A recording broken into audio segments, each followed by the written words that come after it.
Good evening and welcome back with a new organic recipe.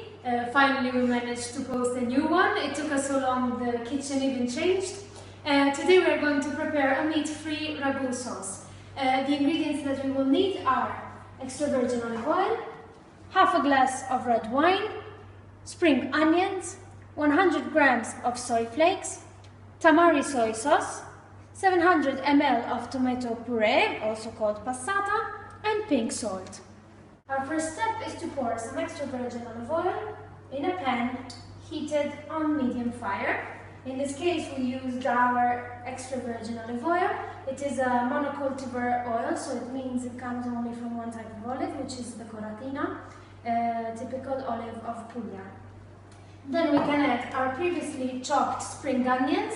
These come from in Campania. They are local. Let me reduce the flame a bit. And they were delivered in our last veg box. We will gently fry the spring onions in the pan. They don't have to become brown, so they have to be always on medium fire, not too warm. After a couple of minutes, we can then add the soy flakes. If you wish, in this phase you may also add some garlic, carrot or celery, or any other kind of vegetable that you might like. Okay, so we proceed by adding the soy flakes. The secret is to roast them a little inside the olive oil.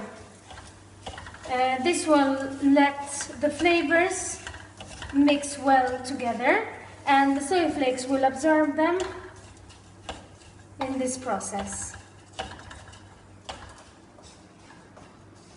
After you have toasted the flakes, you can add some soy sauce. We use the tamari sauce from Sotto le Stelle. This process also contributes to giving it a bit of a meat taste. You can also add spices in this phase. I personally find that paprika is the one that gives it a taste which is most similar to meat.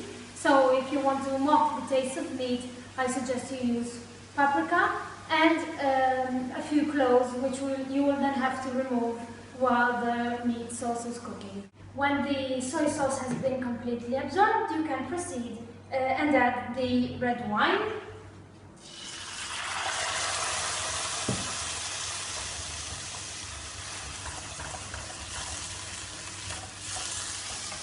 We chose Merlot with no added sulfites from Vjal. This is going to be the wine that we are going to combine to this meal because it's fruity flavors and flower notes combine well with meat sauces, and therefore even to this meat-free meat sauce. Once the red wine has also been absorbed, we can proceed to adding the tomato puree. As you can see, now our mince really has a meat aspect. Even the consistency you will find will be very similar to that of meat. Okay. I'm vegan, but I have the muscles. So we can proceed and add the passata. We chose this passata from Campo. It is made with 100% Italian tomatoes. And then we can mix our sauce.